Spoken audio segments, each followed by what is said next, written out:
was for me. Sometimes you got up once, sometimes you got up 50 times.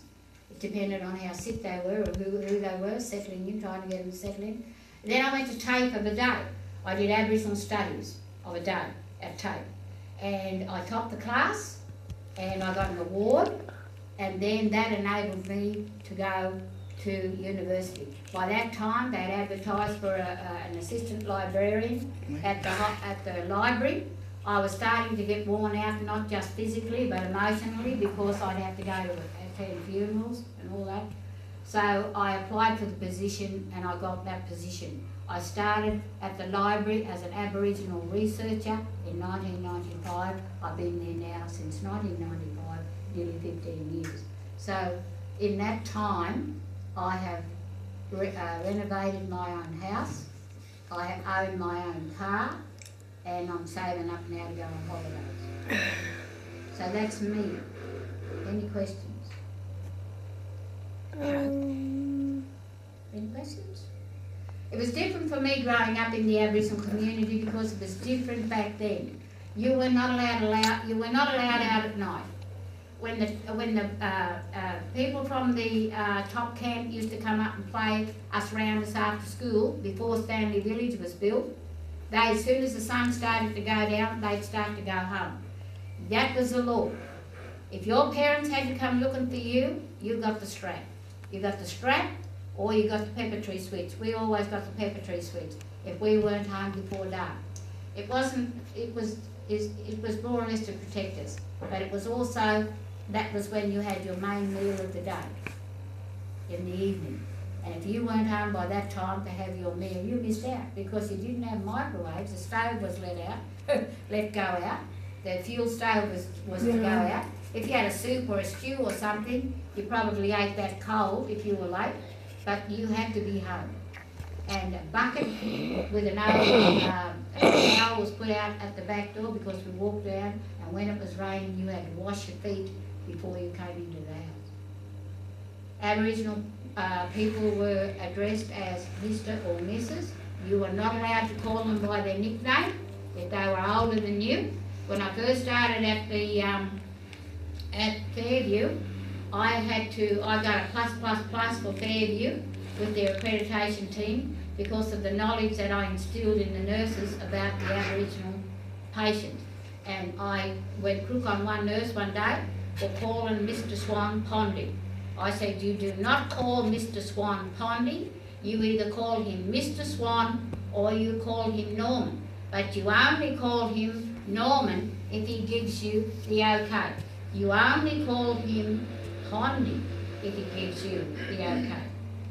First question I ask any Aboriginal person who applies for a job, I've sat on interview panels, the first question I ask them is, how do you address an elder in the Aboriginal community?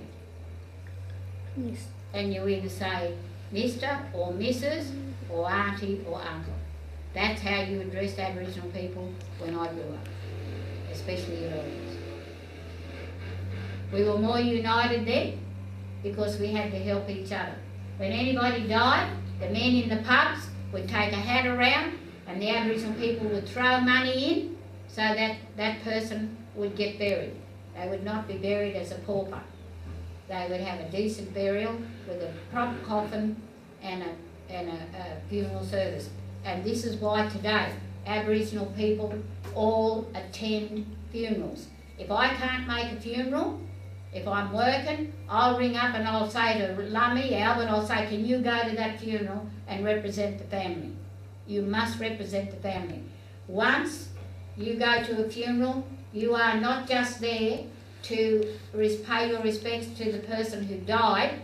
You pay your respects to the person's relatives and friends, but most of all to their ancestors. Because you go to an Aboriginal funeral whether you are related to that person or not. If they come from the Aboriginal community, it is up to you to make sure that a family member attends that funeral. That is still our custom and our culture, and it's the one that has adhered since traditional times. Okay? Well, it's 25 past and you haven't got any questions. Well, gee whiz. What about the camps? top camp, middle camp, where were they? Geographically, they had to, like I said to you, they had to have water to survive. When they came in from Terry High, they came in to save the children. That's why that plaque is up there at the top camp. They moved away to save the children. They said because they were all in the one place, it was easier for people on horseback to ride in and take the kids. So they split the camp. Some people went to Corunna.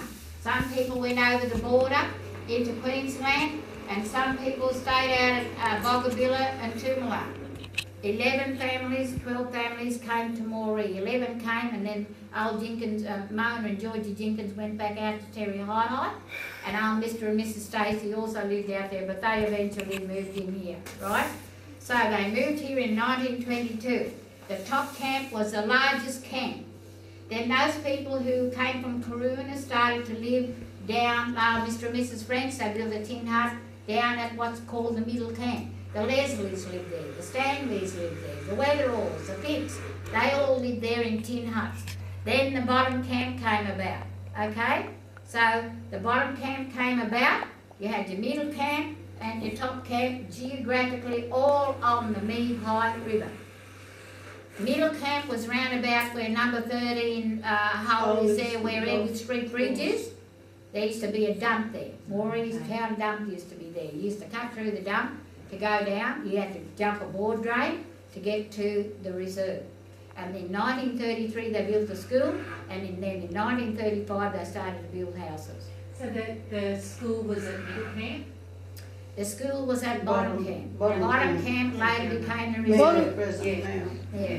Bottom camp later became the Moree Aboriginal Reserve Station. Then it became the Moree Aboriginal Reserve, and then in the 50s they had a competition with the Bridges, Mr. and Mrs. Bridge. Mr. Bridge was the headmaster, Mrs. Bridge used to teach the cooking, and they put names in a hat to rename the school, and it became the Wiradjuri. Somebody put the name Wiradjuri in, and it was drawn out of the hat.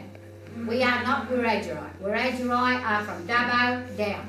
We are the Milroy from Dubbo right up to the Ballon in St George. If you go to Coonabarabran, you are in Coimbrae country. If you go down to as far as Maitland, down towards the Wabbegal country, okay? If you go across to the base of the Moombies, you go over the mountains, you are then the Moombies, you are then in Anawan and towards the coast, Thangari. If you go out to Boggabilla, Toomala, Yetman, Beegamble, out to Walgett, Nemba, they all made up the Gamilaroi Nation. Okay? Is the Boobra Lagoon story the only creation story in this whole It's the only creation story that I know of. Collymungle has all the carved trees. They got those together off the properties. They had them on their properties for decorative purposes.